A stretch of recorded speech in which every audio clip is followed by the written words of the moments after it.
Si l'énergie est indispensable à notre société moderne, les combustibles fossiles polluants dégradent la planète.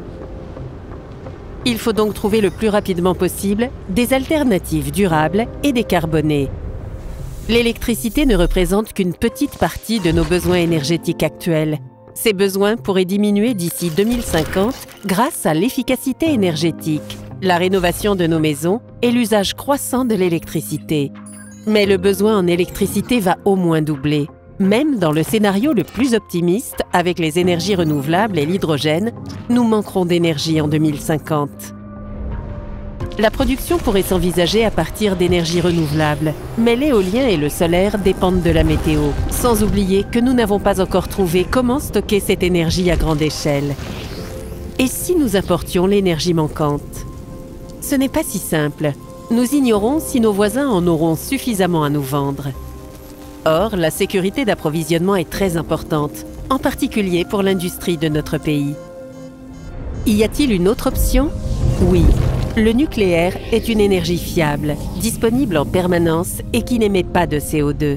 Il faut donc maintenir nos centrales nucléaires actuelles en activité. En outre, nous devons investir dans de nouvelles technologies nucléaires, comme par exemple les Small Modular Reactors ou SMR. Les SMR sont des réacteurs plus compacts, modulaires et simplifiés. Ils peuvent être produits en série et sont encore plus flexibles et sûrs que les grandes centrales nucléaires actuelles. La première génération de SMR fonctionnera comme les réacteurs nucléaires existants. Ils produiront de l'hydrogène et du e-fuel, mais pourront aussi générer de l'électricité afin de soutenir les énergies renouvelables.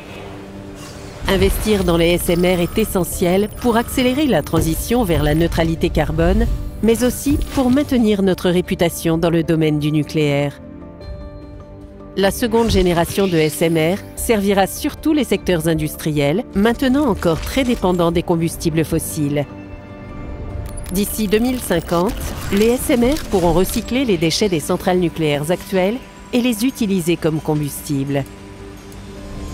Si nous voulons éliminer les énergies fossiles tout en maintenant le monde en activité, nous devons adopter une politique énergétique intelligente, c'est-à-dire combiner les énergies renouvelables, les importations, l'efficacité énergétique et l'énergie nucléaire. Un mix énergétique fiable et décarboné est essentiel pour assurer un avenir durable à notre pays.